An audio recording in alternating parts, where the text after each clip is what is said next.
जितने आस्था चैनल पर कथा सुन रहे हो, जितने फेसबुक और यूट्यूब पर सुन रहे हो, बहुत सावधानी से सुनना। जब जीवन में कहीं समस्या खड़ी हो जाए, कहीं बहुत विकट समस्या है और कोई हल ना मिल रहा हो जाता है जीवन में, कोई घड़ी ऐसी आके खड़ी हो जाती है जहाँ पर हमको सोचने के लिए भी समय नहीं मिलता। तब शिव महापुराण की कथा वर्णन करती है। महाराज, दुनिया के लोग नहीं समझते कि शंकर पर जल चढ़ाने का क्या लाभ है।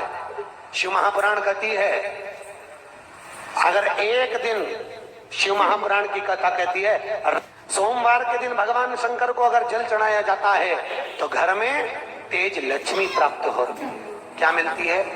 तेज लक्ष्मी।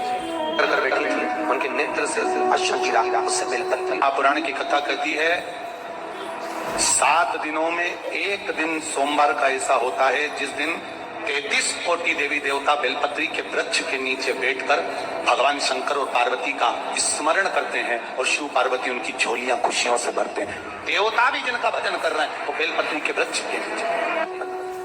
काय का चिंतन हुआ? बेलपत्र। पूरी दुनिया में केवल एक बेलपत्र का वृक्ष कैसा होता है जिस वृक्ष के नीचे माता लक्ष्मी शाम के समय पर फुआरी लगाने के लिए जाती है, झाड़ू करके। बेलपत्र के पेड़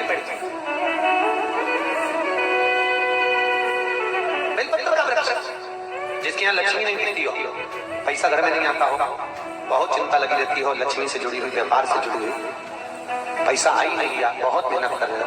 सोमवार 5 सोमवार बेलपत्री के पेड़ के नीचे एक घी का दिया लगाना चालू कर दीजिए। शाम के साथ थोड़ी सी मिट्टी बेलपत्री के पेड़ के नीचे की उठा कर लिया, घर के अंदर लाकर इतनी सी मिट्टी लाकर पटक दीजिए। 5 सोमवार करके देखो, छठे सोमवार पे करने की जरूरत नहीं पड़ेगी, व्यापार अपने आप बढ़ना चालू हो जाएगा। लक्ष्मी शाम के समय पर प्रतिदिन बेलपत्र के पेड़ के नीचे फुआरी लगाता है। शंकर भगवान की प्रियता बेलपत्र। पहले भी कथा में कहा, फिर कहते हैं,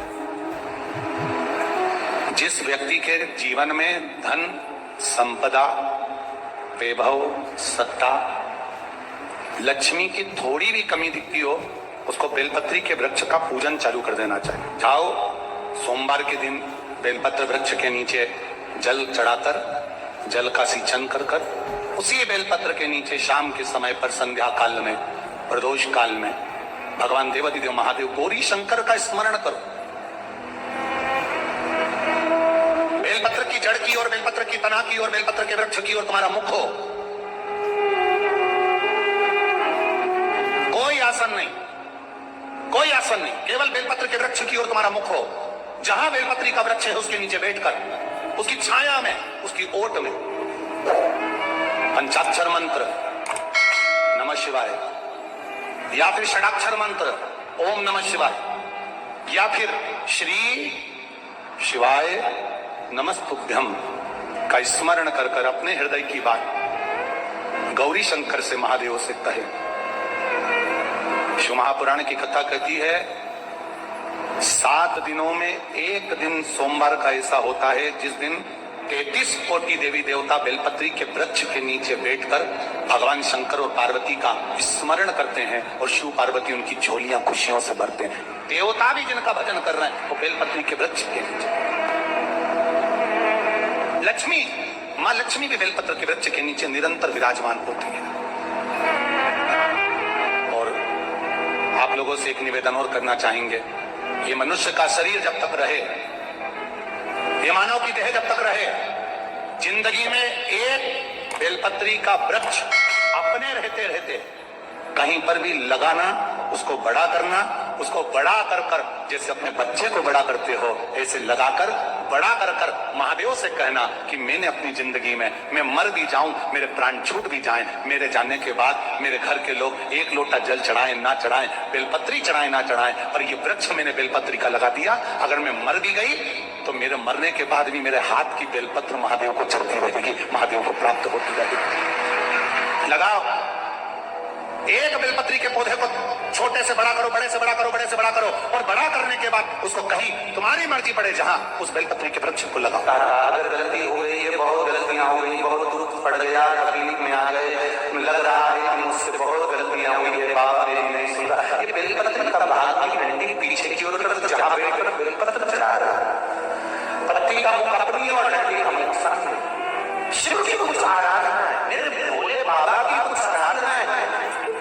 घी को कटोरी में लेकर जो शंकर भगवान के शिवलिंग पर जाकर ओम का स्मरण कर देता है, उसके हृदय को शांति की अनुभूति होती। कितना भी डिप्रेशन चल रहा हो वो समाप्त।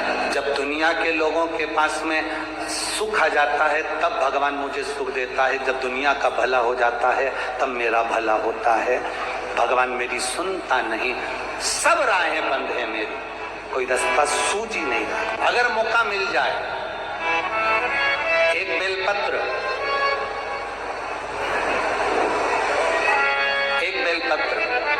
एक धतूरा, धतूरा जानते हो? अरे बोलो तो जम के, जानते हो ना? एक बेलपत्र, एक धतूरा, एक शमी पत्र, अगर मौका मिल जाए, एक बेलपत्र, एक बेलपत्र, एक धतूरा, धतूरा जानते हो? अरे बोलो तो जम के, जानते हो ना? एक बेलपत्र, एक धतूरा, एक शमी पत्र, कुछ ना कुछ टेंशन मेरी जिंदगी में है, तो कभी मौका मिल जाए जिस दिन तुम्हारे हाथ में ये सभी चीजें हों, बेलपत्र, धतूरा, पुष्प, शमी पत्र, चावल का एक दाना, ये सब तुम्हारे हाथ में हो। शमी पत्र कितना? एक बेलपत्र, एक धतूरा, एक शमी पत्र और एक सफेद पुष्प,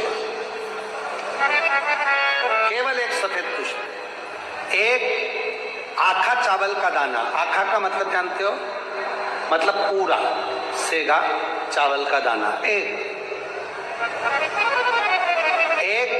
चावल का दाना, एक सफेद पुष्प, एक धतूरा, एक बेलपत्र, ये सब हाथ में लेकर अगर तुमको ऐसा लगता है कि आपको ऐसा महसूस होता है कि मेरी सारी राहें बंद पड़ी हुई है और मैं जिस काम में हाथ डालता हूँ वो काम आज होता ही नहीं, दिन लग जाते हैं।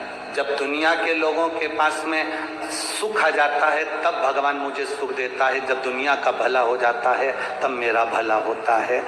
भगवान मेरी सुनता नहीं, सब राहें बंद है मेरी, कोई रास्ता सूझ ही नहीं रहा। अगर मैं फसल लेने की सोचता हूं तो फसल नहीं आती, काम करने की सोचता हूं तो काम नहीं होता।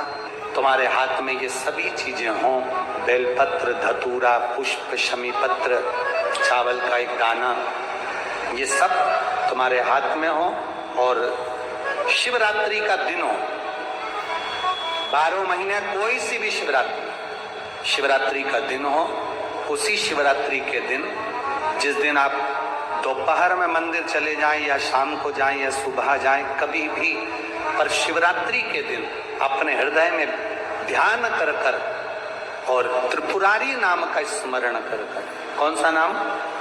त्रिपुरारी नाम का स्मरण कर कर भगवान शिव से अपने मन की बात कहकर, भोला सब दुख काटो,